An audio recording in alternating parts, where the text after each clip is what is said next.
Hello, fans, collectors, and investors. Welcome back to Iconic Baseball.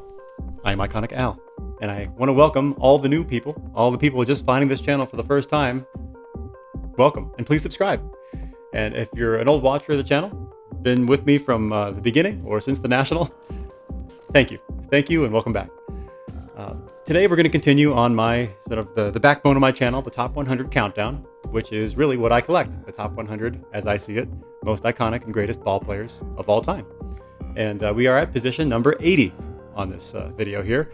And it's a player that really doesn't need much of an introduction. It's a player that most baseball fans and collectors would agree, yeah, no-brainer, belongs in the Top 100.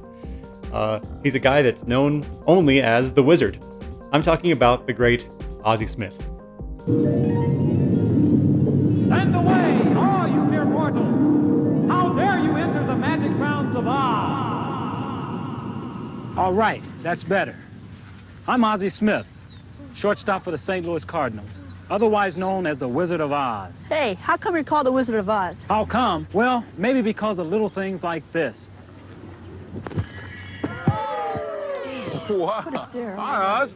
What's going on? That has nothing to do with playing shortstop. He's just showing us why he's called the Wizard of Oz. Oh, he is, huh? Well, it's not because of flips. It's because of the wonderful things he does with his glove. I should say, gold glove. Take me out to the ball game.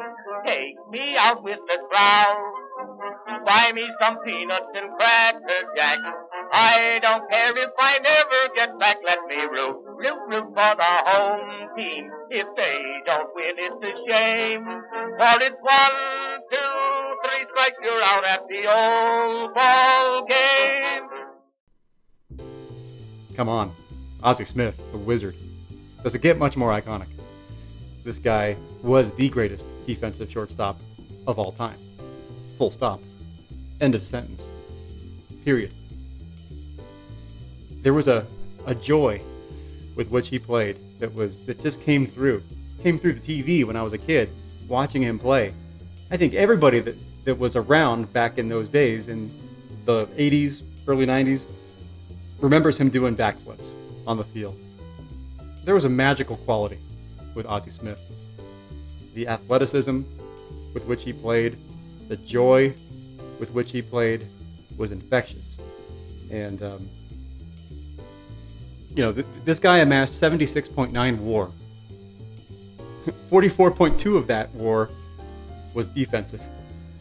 dWAR, as they call it.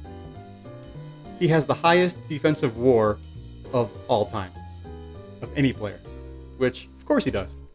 He's Ozzie Smith, the greatest defender the game has ever seen. So it's not surprising that the bulk of his WAR that he accumulated over his career was accumulated defensively and not offensively. Because, let's be honest, he was probably a league average, slightly above league average hitter. He was a .262 career hitter. He was a useful hitter. He wasn't a great hitter. But he was a very, very valuable player. That's the bottom line. What people forget is he still compiled 2,460 hits, and you forget that he also stole 580 bases. He was a prodigious base stealer. A lot of speed. Very athletic. It got him to 15 All-Star games, and he ended up winning 13 Gold Glove awards, the most ever by a shortstop. He was a big part of that 1982 World Series St. Louis Cardinals team. So he had postseason success. I remember him hitting a really big home run to propel his team to a World Series title. And if you question his greatness, maybe just look at the Hall of Fame votes. He was a 92% first ballot Hall of Famer. So on his first ballot, he was elected with 92% of the vote. So that says a lot. There's a really good quote in Joe Posnanski's book, The Baseball 100. Great book, by the way.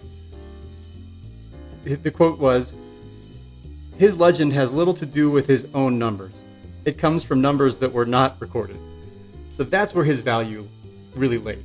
It was in preventing the numbers by the other team. That was the value that Ozzie Smith brought to his team, and it's hard to quantify, you know, his presence at shortstop for all those years. But yeah, undoubtedly one of the great players of all time, one of the most iconic of all time, one of the most athletic of all time, one of the most gifted athletes we've ever seen play this game. So let's look at some of these items here.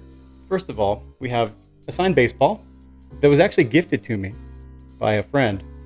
You know who you are. I'm not going to call you out, but I want to say thank you one more time for this signed baseball. She got this in person, and it was gifted to me earlier this year because she knew I was really into collecting Hall of Famers and all-time greats. And she mentioned she had an Ozzie Smith signed baseball, and I was like, well, did I want it? And I said, well, ironically enough, I don't own an Ozzie Smith signed baseball, and it's probably one that I should own. And so she was kind enough to just gift it to me. An original official National League ball, Leonard Coleman, Ozzie Smith on the sweet spot. Beautiful. And then this is a pretty cool 1988 Topps junk wax. And I just love how he signed it. Ozzie. Simply Ozzie. And there's really not much other reason to own an 88 Topps. Not many big rookies that year. Tom Glavine, most notably. I think Alomar, maybe. But yeah, just a classic Ozzie Smith junk wax card from 1988 with a nice Ozzie signature on it. I love that one. So that's really what I own for Ozzie Smith. Nothing crazy, but this man is definitely deserving of number 80 on the top 100 greatest and most iconic ball players of all time. So continue to stay tuned to the countdown. I'm trying to roll out a couple videos per week, and we're not stopping anytime soon. So subscribe if you have not already. And until next time, keep collecting and stay iconic.